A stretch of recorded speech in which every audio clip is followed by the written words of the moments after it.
माझं नाव धनाजी उत्तरेश्वर ढवळे. मी 1996 साली कृषीटेकमध्ये जॉईन झालो. तर त्यावेळेला थोडंसं सेंद्रिय शेती म्हटलं की लोकांना वाटायचं की सगळ्या जमिनींना सवय लागलेली रासायनिक खतांची आणि शेतकऱ्यांना असं वाटायचं की आपण जर आता रासायनिक खतं वापरली तर आपल्याला उत्पन्नामध्ये खूप मोठ्या प्रमाणात घट होईल. म्हणून सेंद्रिय शेती म्हणलं तर ते लोकांची मानसिकता पण नव्हती की ते ऐकून पण घेत नव्हते.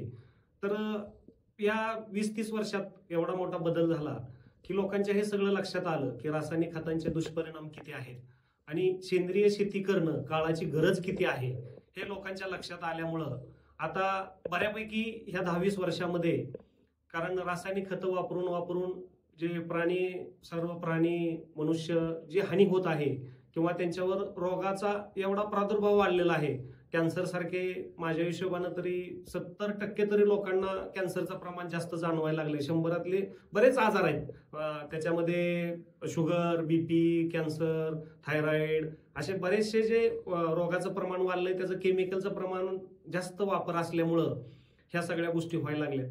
तर आता बऱ्यापैकी लोकांच्या हे लक्षात आलंय की आपली जमीन बाबा आपण सदृढ ठेवली पाहिजे. जर पुढच्या पिढ्यांना आपल्याला वाचवायचं असेल तर आपली जमीन पहिली आपण चांगली ठेवली पाहिजे आणि ती पुढच्या पिढ्यांच्या ताब्यात दिली पाहिजे. त्याच्यासाठी मग तुम्ही जमिनीमध्ये जास्तीत जास्त सेंद्रिय कर्ब कसा वाढवला पाहिजे, त्यासाठी तुम्ही काय वापरलं पाहिजे, ह्या सगळ्यात महत्वाच्या गोष्टी आहेत.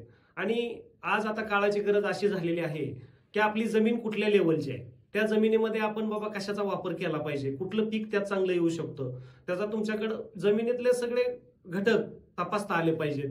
ह्या जर सगळ्या गोष्टी स्टेप बाय स्टेप केल्या तर इथून पुढची शेती, कारण कुठल्याही पिकाला आज जर विचार आपण केला तर शेतीतनं अतिशय चांगल्या प्रकारे उत्पन्न मिळत आहे. आणि आज कुठल्याही आपण खेडेगावात गेलो तर एवढा मोठा बदल दिसत आहे की खूप मोठी प्रगती झालेली आहे. कारण पहिली जी अशी साधी घरं होती ते आता तुम्हाला साधी घरं कुठं बघायला पण मिळत नाहीत. ह्याचं कारण काय, तर शेती सध्या एकदम नफ्याची गोष्ट आहे. काय जरी तुम्ही शेतामध्ये केलं तर त्याचं उत्पन्न चांगलं होतंय.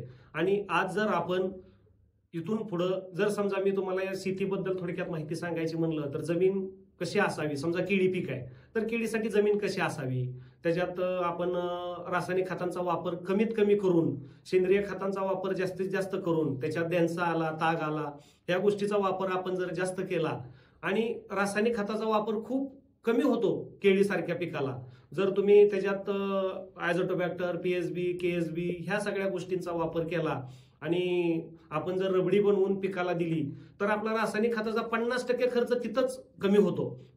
तर माझं असं मत आहे की तुम्ही केळीला बाबा कुठली खतं लागते, त्याला जमीन कशी पाहिजे, त्याच्यानंतर त्याला कुठल्या व्हरायट्या लावल्या पाहिजे, त्याचं अंतर कसं असावं, ह्या केळी एक उदाहरण झालं. अशा बऱ्याचशा पिकामध्ये आपल्याला काय करता येईल आणि याच्यासाठी आपल्या डोक्यात असं आहे की प्रत्येक कुठलंही पीक असू द्या, जमिनीपासून ते काढणीपर्यंतचे सगळे व्हिडिओ काढायचे आणि ते शेतकऱ्यापर्यंत पोहोचवायचे सर्व शेतकऱ्यांसाठी. तरी तुम्ही आमच्या चॅनलला सबस्क्राईब करावं असं वाटतं. धन्यवाद.